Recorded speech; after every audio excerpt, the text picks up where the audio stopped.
Corpse Brigade powerhouse here with the first of a brand new series I'm starting, Tinted Recollections, where I review and share personal experiences about the things I grew up with. Yes, I've decided to throw my hat into the YouTuber ring, and I'm prepared for it all!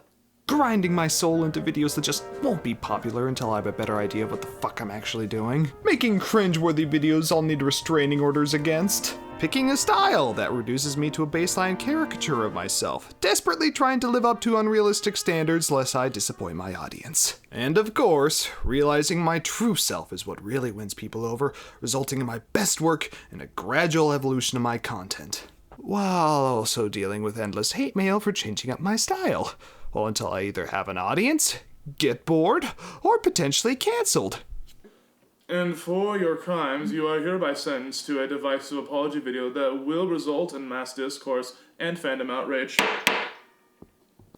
Well, this'll age well. And so, without further ado, ladies, gentlemen, I present to you Ratchet and Clank!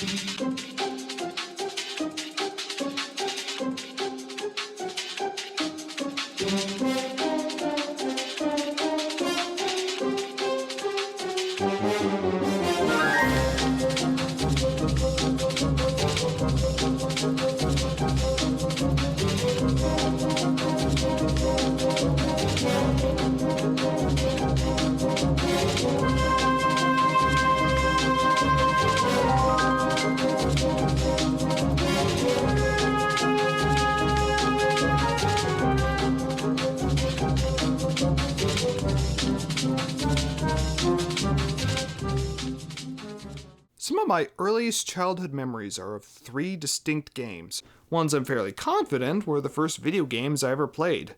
The original LEGO Star Wars, Pac-Man World Adventure 2, and Ratchet and Clank. The most I can remember is visiting, I think, my cousin Kevin and seeing him play through this part of the Metropolis obstacle course. But not only did that visit sell me on the game, but introduced me to a lifelong franchise I still play to this day.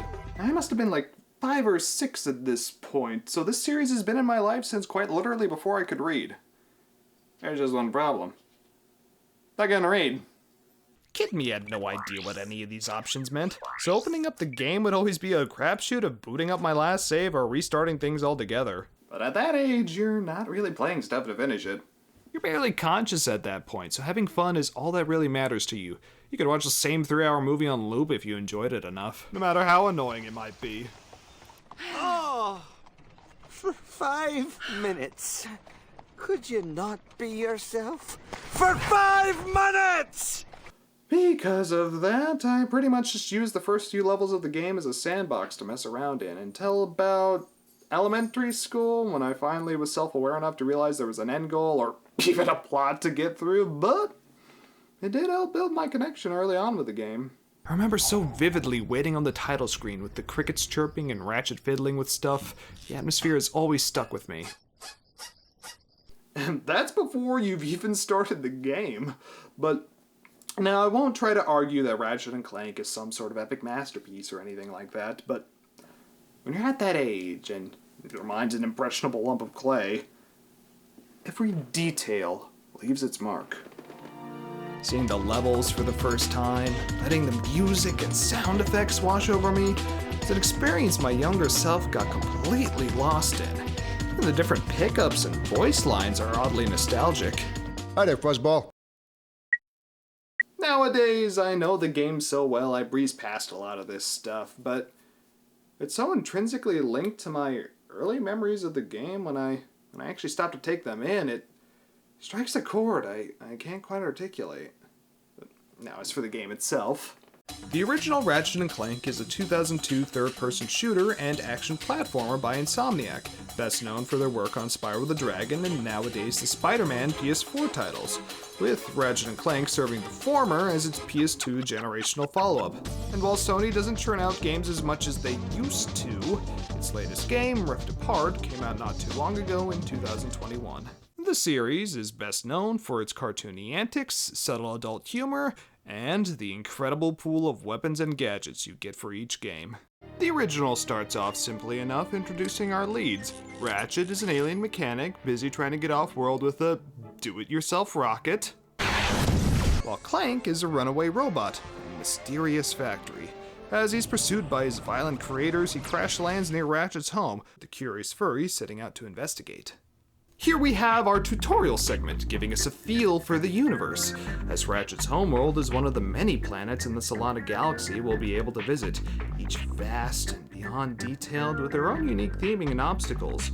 Here, nanomachines act as our health pickups, while nuts and bolts are the currency, found via killing enemies, occasional vandalism, and most often by breaking boxes, which is kind of ironic given Spyro's rival mascot Crash was synonymous with box breaking, but his successor left them behind.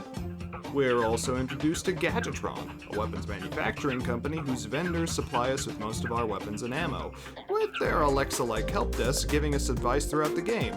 She runs through all the basics, what pickups do, how to mute your Alexa, standard stuff really, along with how to use your first weapon, a bomb glove for throwing explosives. Hey Alexa, how do you make something explode? If you'd like, I can show you.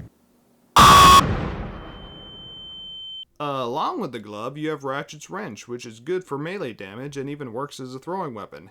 It's also a magnet for loose bolts, which can be pretty useful. Ratchet eventually brings Clank back to his garage, with the little guy revealing he was created by the Blarg, a greedy race of aliens whose blatant disregard for their planet left it uninhabitable.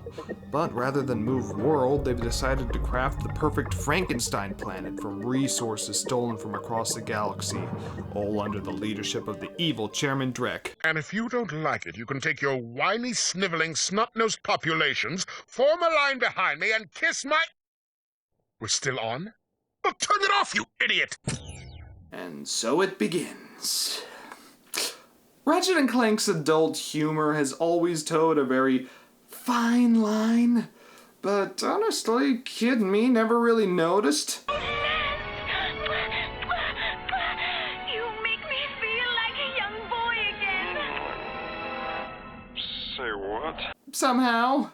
I don't know how I missed some of these. Most of their subtitles are innuendos. Up your arsenal. Size matters. Fucking All for One was originally going to be called Foreplay. They had way too much fun with these. Anyway, recognizing the danger the Blarg pose, Ratchet and Clank form a mutually beneficial deal. Since the instruction manual Ratchet was following didn't include an on switch, Clank agrees to start a ship in exchange for tracking down Captain Quark, a popular superhero they believe can stop Drek's plans. However, as we set out to find this legendary hero, Drek dispatches a shadowy figure to deal with us, one that dishearteningly resembles the very man we're searching for. Now you'd think jumping from a game about a fantasy dragon to one about aliens traveling through space would be a pretty big leap, but the games are remarkably similar. In Spyro, you traverse different fantasy worlds, going down looping paths of enemies and platforming challenges. On occasion, you also have to deal with money bags, who in exchange for a small fee grants you access to mini-games, abilities, and even levels. Going for 100%, he's not too much of an obstacle with all the gems you'll find, but for more casual playthroughs, he can be a right bastard when you reach the end of a stage only to find stuff blocked off because of him. But with the looping nature of the levels, you open up shortcuts that let you easily return to the areas you initially couldn't complete.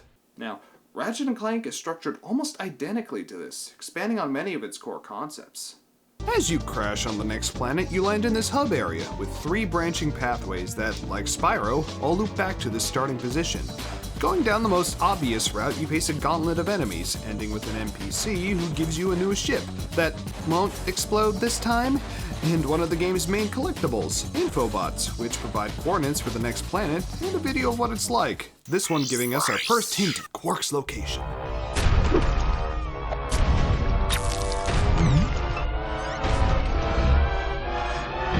Has this ever happened to you? Not yet. At this point, you can either launch right off to the next world or take a look down the other side roads. The choice is yours, granting you a lot of freedom in how you tackle the game. Sticking around and checking the rightmost path leads you through a platforming gauntlet, ending with our first interaction with the Plumber, a reoccurring character who makes cameos in almost every game. Look, Plumber's crack. Don't you mouth off to me or I'm gonna slap you right in your penis. What did you just say to me? Right in your penis. Okay, Ratchet. Needing fare off-world, he offers to sell you a second infobot, meaning another planet you can go to. The third path, meanwhile, seemingly has nothing, but a keen eye quickly reveals a wall you can bomb with a gold bolt hidden behind it, another collectible that you can later use to upgrade your weapons. Now, most levels are designed like this, with this first world not only encouraging you to explore, but showing you just how well its secrets are hidden. You'll also notice as you go from planet to planet that certain routes are blocked off, meaning there's usually a gadget or upgrade you need to find in another world. This gives the game an amazing sense of progression as you hop around seeing what you missed, with each type of collectible pushing you forward in some capacity. Be it a gadget to solve a puzzle, a new weapon to make enemies easier, or an infobot to open up an entirely new level. As a kid, there was a genuine sense of excitement every time you found something, and while there is a perfect route to optimize your playthrough, that initial sense of discovery and figuring things out just cannot be beat. But while level design is important, we all know why we're really here. No! Yeah. The series combat is iconic, constantly alternating between your wrench and an arsenal of chaotic weapons unique to each game. Because of this, vendors are an immediate go-to with each planet you visit. And while not every world is something new, one thing I never realized as a kid was that each weapon was usually tailored around the world you buy it in. For example, the Pyrocitor is a short-range flamethrower, great for clearing out swarming enemies like these bees on Nivalis. In Metropolis, the blaster lets you take out enemies from a distance, especially ones like the Blark helicopter introduced in the same world. The boxing glove I never found much point in, but I realized on this last playthrough that it's actually great for the bomb enemies on Gaspar, which I usually had trouble with. The game naturally teaches you the best circumstances to use its weapons, with the increasing difficulty forcing you to think on your feet and evolve more with each challenge. Most of them are pretty fun and varied, though I definitely have some favorites. The Agents of Doom were great as I got used to the game for the first time, letting me watch from a safe distance as these little robots cleared out dangerous areas for me, with their limited ammo count preventing you from abusing them too much. The Visibomb was a godsend for similar reasons, letting me thin out the final level with a remote-piloted missile, but undoubtedly the best weapon of the game, and arguably the series as a whole, is the Rhino, a weapon whose acronym literally stands for Rip Ya a New One. Easily turning your humble furry into an unstoppable killing machine. It completely breaks the game, and because of that, it's usually paywall behind New Game Plus, but more on that later. While weapons aid you in combat, gadgets are used for platforming and puzzle solving. The swing shot lets you cross gaps in bottomless pits. You need the grind boots for these on-rail obstacle segments. The gravity boots let you walk on magnetic surfaces, but arguably the most prominent gadget is the Trespasser, a hacking tool for blocked doors. You essentially have this laser locking system where you rotate beams of light to open each lock, with the catch being that each beam can easily block another, requiring a lot of tinkering to find the proper arrangement so that every lock is opened.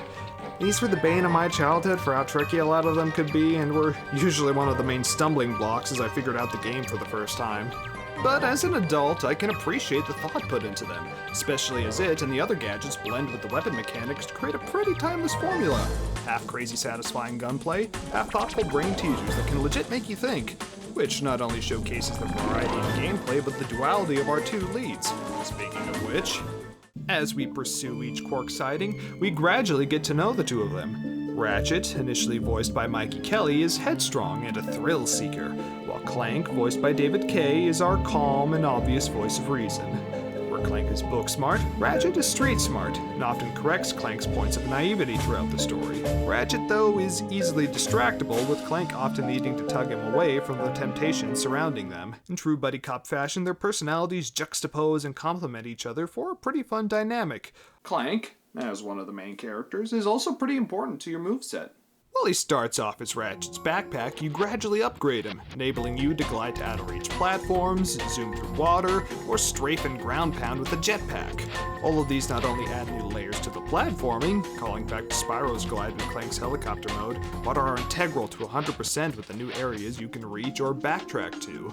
Since Ratchet also needs air to breathe, the wimp, Clank has several segments to himself, exploring outer space and the Blarg's homeworld. These parts primarily revolve around the Gadgetbots, a group of tiny robots Clank can command.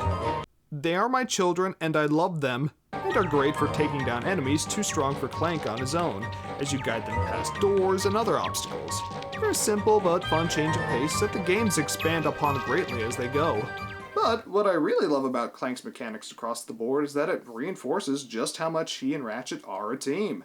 You genuinely feel when they're apart, with a literal difference in their mechanics especially hammering that home. Our villain also makes his presence well known as we regularly cut back to them, and he's an absolute bastard. Voiced by Kevin Michael Richardson, Executive Chairman Drek is introduced monologuing his plans directly to the planets he's invading. He's arrogant, condescending, and talks down to his victims like a CEO laying off employees. Not to mention, they clearly filmed it so each planet could easily be swapped out in the edit, showing how little he really cares for the lives he's ruining. With the subtle comedic jab at how disingenuous corporations can come across sometimes. And as CEO, I would like to say, we're sorry. We're sorry. We're sorry. Sorry. Throughout our journey, we witness Drek and the Blarg's destruction firsthand as they terrorize the galaxy. You have a few recurring enemies like the Blarg Gunners and the robots, but equally you'll have wildlife and other creatures to contend with, all helping to reinforce the Blarg as a collective threat, and the planets themselves as living, breathing places with natural predators averse to your presence. Along the way, we also get to meet the inhabitants of the worlds we explore, with a pretty wide range of colorful characters. Most of which are greedy a-holes. Opportunistic talent agents, spiteful bodyguards, your high school gym teacher. Like moneybags, they all want to rip you off. Except for this guy, he's cool. Well, shoot my dog and call me Sally.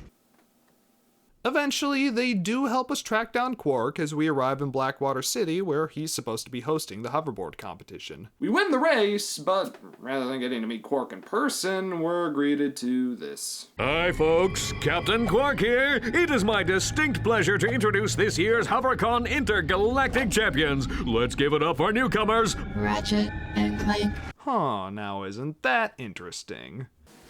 Now something that's kind of funny is if you jump and flip around the hoverboard girl, this...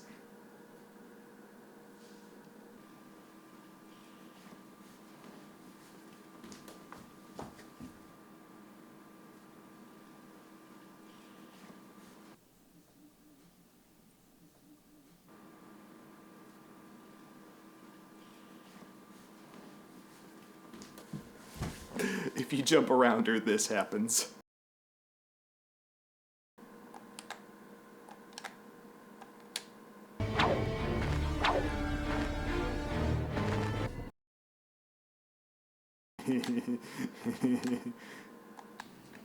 What the Jesus!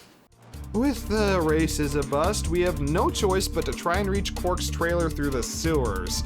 But as a kid, this was usually the point in the game where I had to get somebody older to beat it for me. The hoverboard races were chaotic enough, but this part with the water level rising was a nightmare. This was my equivalent to Sonic drowning.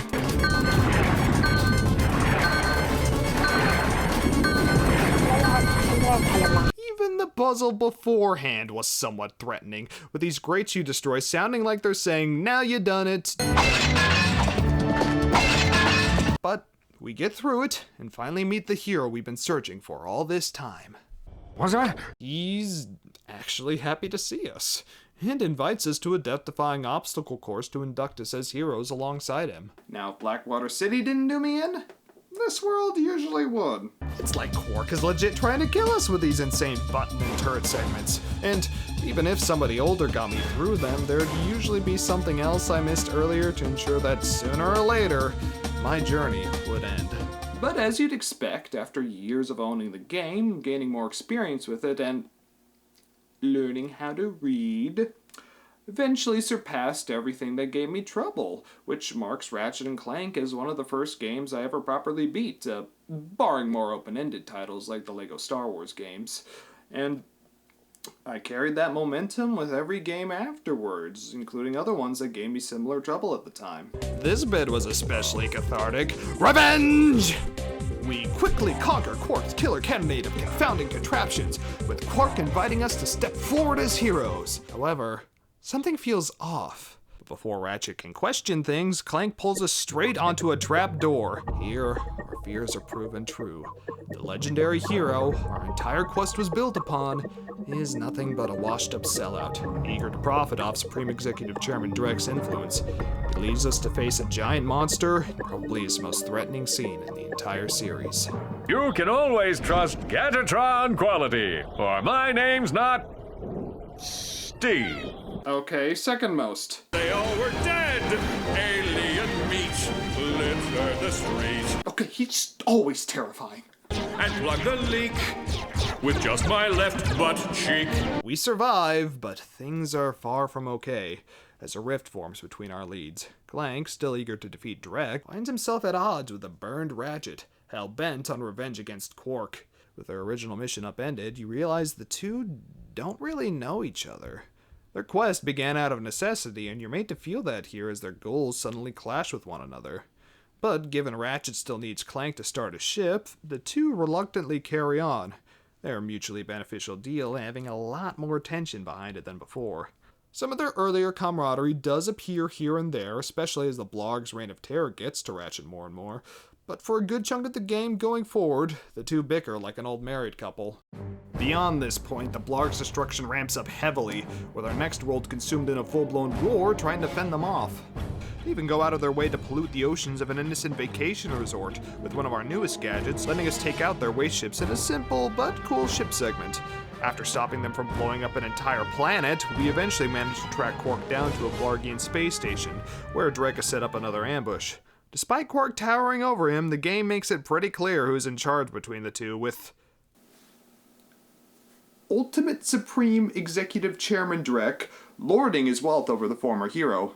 He actually reminds me a lot of Ripto from Spyro 2, with both having pretty prominent Napoleon complexes as they try to take over their respective universes. Another example of the torch being passed between the two series, which is pretty cool to see. From here, we quickly hop into a nearby ship, beginning a dogfight with Quark through the station's asteroid belt. He does a fair bit to try and stop us, but eventually we shoot down the corrupt hero, satiating Ratchet's anger at last. But the next infobot quickly reinforces that things are far from over. With Drek continuing his rampage, Ratchet realizes how much Quark blinded him, and he finally owns up to his mistakes as he and Clank share a moment together. We set out anew and even see Quark having to take up a day job after Drek abandons him, with Ratchet happily rubbing it in his face. Man, revenge is underrated. That felt awesome. Pretty satisfying moment, and we get the PDA, letting us purchase ammo from anywhere. Clank also gets a massive upgrade in one of the next worlds, as we're introduced to a machine that turns him giant, letting us stomp through enemy forces like a massive kaiju. Pretty cute how Ratchet's the one riding on Clank's back this time too. Our next stop, Gadgetron headquarters, with a neat gauntlet of weapon test dummies trying out the very same weapons we use. We also meet the Gadgetron help desk girl after a fairly tricky grinding segment. Come here often? Actually, I work here, so I come here all the time. Oh, Clank flirting. It's cute. And she gives us the map-o-matic, which highlights secret areas on the map, giving us a much better idea of where to look for some of the trickier hidden gold bolts, which we can finally use in a room hidden where we fought Quark. Though, like the Rhino, most of these we won't be able to afford until our next playthrough. It's also pretty funny the one chance Ratchet gets to potentially be famous, Clank completely shows him up. We win a robot disguise from another hoverboard race, and then use that to sneak through the factory that Clank was born in. And here we learn that it wasn't a glitch that made Clank, but Drek's own computer rebelling against him. We have a heartfelt moment between Clank and his mother, and Clank's new sister reveals to us Drek's final target, Ratchet's homeworld. This concludes Ratchet's arc as it quite literally hits home what he's been missing this whole time. No more distractions. Ratchet is dead set on stopping Drek, no matter the cost, with the two setting out on their final mission. I will try to make you proud, Mom.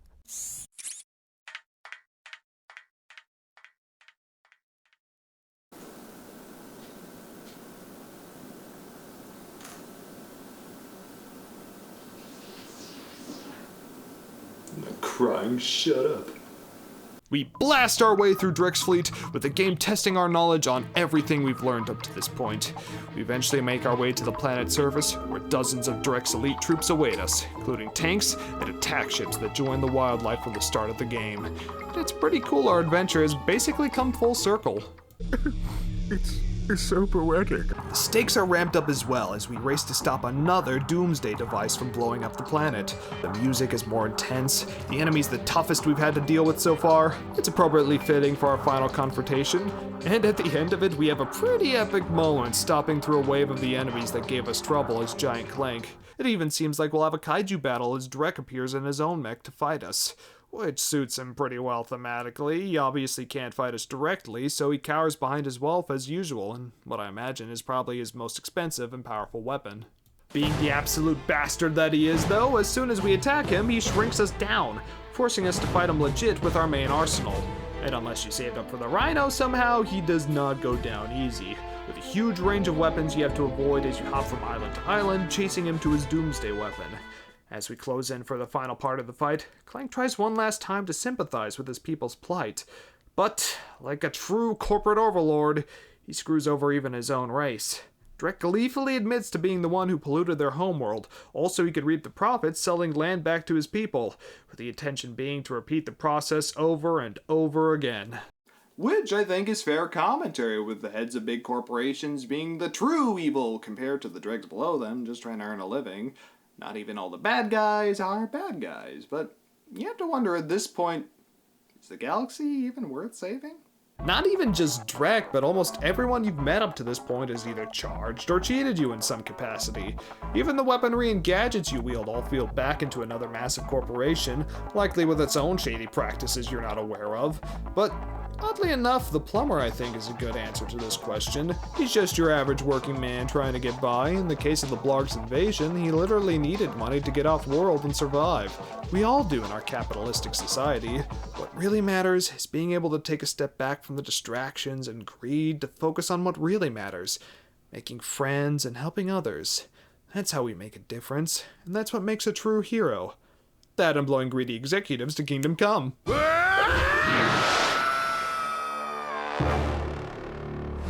With Dreck beaten, we turn his super weapon against his monster planet, ending the Blarg's evil plan for good. And as the rubble crashes down around us, Clank just barely manages to fly us to safety. He breaks his arm in the process, but we survive. It's over. The galaxy is saved, the bad guys defeated, Ratchet and Clank's adventure has finally ended. But so is the reason for sticking together. We pause as it looks like the two will go their separate ways, with Clank wandering off with his damaged arm. But Ratchet quickly returns to invite him back to his place. The two reunite as proper friends, and we close out watching Quark receive his ultimate humiliation, airing NSFW commercials on public broadcasting. Oh, mommy. Turn it off! Turn it off! Funny, wholesome, and a pretty satisfying ending. It's at this point we have another series stable. We can either jump back to just before the final boss so we can clear out any remaining collectibles or upgrades we might want to look for, or we can start New Game Plus, with our next save retaining every weapon we purchased on our last run. You'll still need to pay for story-related gadgets, but we're otherwise free to save up a ton of bolts we would have otherwise spent on our weapons. It's here you could properly save up for the Rhino and the Gold Bolt upgrades respectively, allowing you to absolutely decimate the game. Alternatively, there's also a pretty popular glitch for getting everything in one run. If you can phase through this spot in the Blackwater City, you can glide over to the racetrack where boxes spawn infinitely. Grab the taunter, tape the chute down, and create an infinite bolt generating loop until you have enough to comfortably afford everything. I should also probably mention one of my least favorite aspects of the games, the skill points. Both it and Spyro have an in-game trophy system to unlock concept art and other extras. Most of it is small feats like blowing up Quark's robot statue with the Devastator or killing a respawning boss with only a wrench, to be fair. But a lot of them could be annoying, like the Twisty McMarks, which was a pain to land. Barring the one time I did them for the PlayStation achievements, they're pretty much the only thing I ever ignore when I replay the series. Being the first in a franchise, the game does have some growing pains. The quick select for weapons leaves you vulnerable to attack. The lock-on and jetpack strafe can be a bit cumbersome to use, but like any good sequel, its follow-ups massively improve upon these issues, and I intend to go a bit more in depth there. The original Ratchet and Clank is still a beloved childhood favorite, with the sheer variety in gameplay, level design, and characters, all of which I'm actually able to appreciate nowadays, making it one of the best introductions to video games I could have possibly asked for, and I'm sure I'll be replaying it for years to come. Shout out your own experiences with the game below or other childhood favorites. And I'll remember you all through rose-tinted recollections. Hi, I'm CBP, and are you tired of blunt objects that don't come back to you? Well, introducing Boomerang Wrench. Go! So call 555 Ratchet and Clank today. No, wrench does not actually come back. By purchasing this product, you waive all rights to legal action against Rogue Game Productions and Corpse Brigade Firehouse respectively. If you experience any itching, burning, or spontaneous combustion after using Boomerang Wrench, please consult your gynecologist.